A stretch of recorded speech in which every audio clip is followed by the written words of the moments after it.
నమస్తే. Welcome to GR TV. ప్రస్తుతం మనతో పాటు ఉన్నారు movie analyst, writer and director శ్రీచక్రం మల్లికార్జున గారు. ఆయనతో మాట్లాడతారు. నమస్తే సార్. నమస్తే అండి.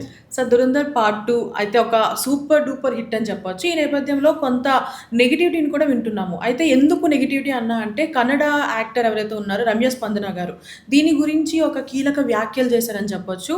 అంటే మూవీ అసలు నాకు టైం వేస్ట్ అయింది, టికెట్ అసలు వర్త్ కాదు, అంటే డైరెక్టర్ని కానివ్వండి, లిరిక్స్ విషయం అంటే సాంగ్స్ విషయం కానివ్వండి, మొత్తం అందరి డిపార్ట్మెంట్ కూడా అసలు ఏది బాలేదు, మీరు కావాలనే ఫేక్ ప్రమోషన్ చేస్తున్నారు అంటూ కూడా ఆవిడ చెప్పుకోవడం జరిగింది. అంటే నిజంగా ఇదంతా ఫేక్ ప్రమోషన్ అంటారా? ఆమె ఒపీనియన్ ఆమె చెప్పారు. ఓకే అండి. మనకి ఇప్పుడు ఏంటంటే సినిమా కలెక్షన్స్ కానీ రేటింగ్ కానీ 9.5 రేటింగ్ తోటి బుక్ మై షోలో రన్ అవుతుంది సినిమా.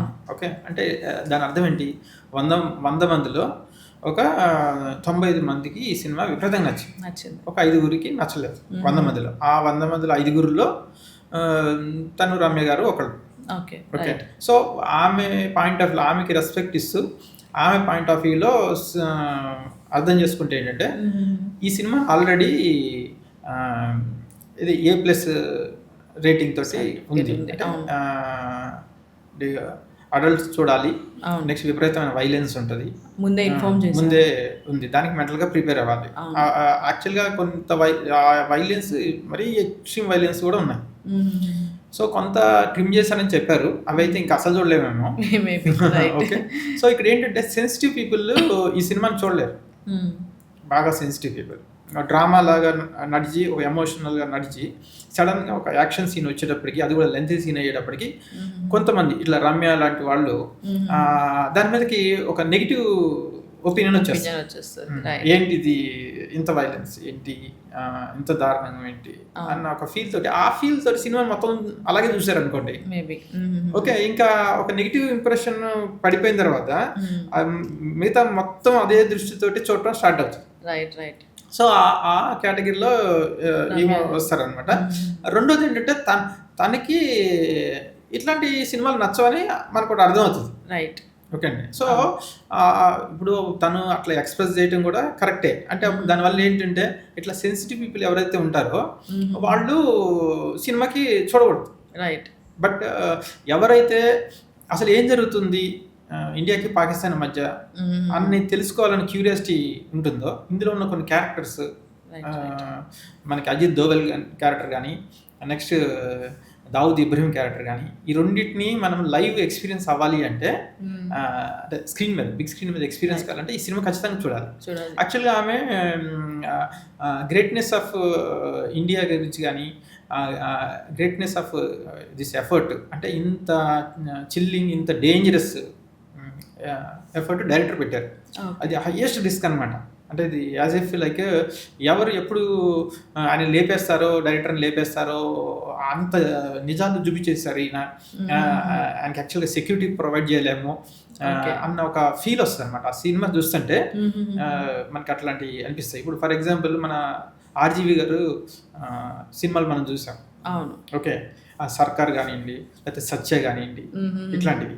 ఓకే. అవి మనకి ఆర్జీవి అండర్ వరల్డ్ వాళ్ళతోటి ఇంటరాక్ట్ అయ్యి తీసారా, ఇవన్నీ ఎక్స్పోజ్ చేస్తుంటే వీళ్ళు గ్యాంగ్స్టర్స్ ఆర్జీవిని ఏమైనా చేస్తారేమో, ఇట్లాంటివన్నీ ఒకటి ఉంటూ ఉంటుంది. అంటే ఇది హై రిస్క్ తీసుకోవటం.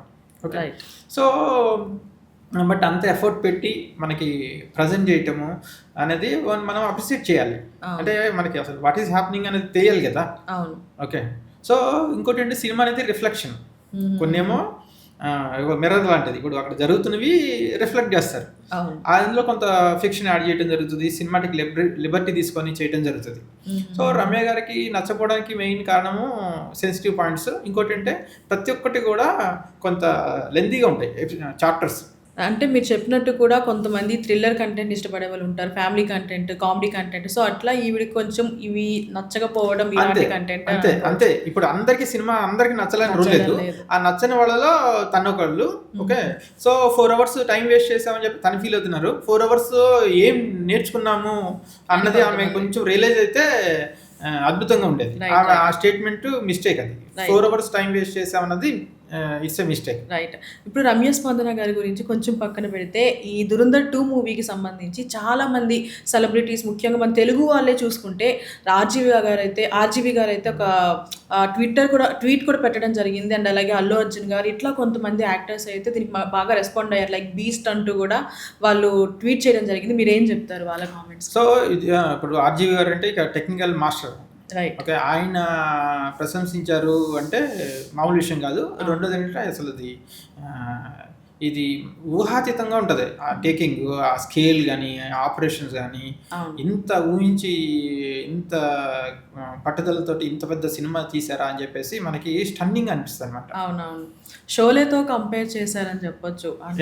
షోలే ఇంటూ 100 టైమ్స్ అంటూ కూడా ఆయన చెప్పడం జరిగింది. పర్ఫెక్ట్. షోలే ఇంటూ 100 టైమ్స్ అనేది కరెక్ట్. ఎందుకంటే దీంట్లో ఉన్న నంబర్ ఆఫ్ క్యారెక్టర్స్ ఎక్కువ, షోలేలో క్యారెక్టర్స్ తక్కువ. అంటే దీంతో కంపేర్ చేస్తే ఓకే. సో అది కొద్ది క్యారెక్టర్స్ మధ్యలో అది నడుస్తుంది అనమాట. మెయిన్ గబ్బర్ సింగ్, 2 హీరోలు, ఇంకొక 3 హీరోలు యాక్చువల్లీ చెప్పాలంటే అందులో. ఆయన మెయిన్ పర్సన్ రివెంజ్ అది. సో ఇది వచ్చేటప్పటికి నంబర్ ఆఫ్ టెర్రరిస్టులు, వాళ్ళ చీఫ్లు, వాళ్ళందరూ ఉంటారు. ప్రతి ఒక్కరిని మట్టు పెట్టాలి. ఓకే, దావుద్ని ముఖ్యంగా చంపకుండా ఎందుకు వదిలేశారు అన్నది ఈ సినిమాలో తెలుస్తుంది మనకు.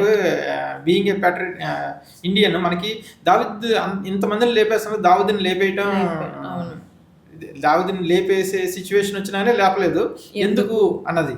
సో అది ఆన్సర్ ఇందులో ఉంది. రైట్. సో మొత్తానికైతే నెగిటివ్ టాక్ వచ్చినా కూడా పాజిటివ్ తో మాత్రం ఒక బ్లాక్ బాస్టర్ హిట్ అయ్యింది అని చెప్పొచ్చు. ఇది very much positive talk. Right. Ramya Spandana highlight చేస్తూ మనం మాట్లాడుతున్నాం కానీ అది actually it's a drop of the ocean. ఆ నెగిటివ్ ఎక్స్ప్రెస్ చేయడం సముద్రంలో. Right sir. Thank you so much sir.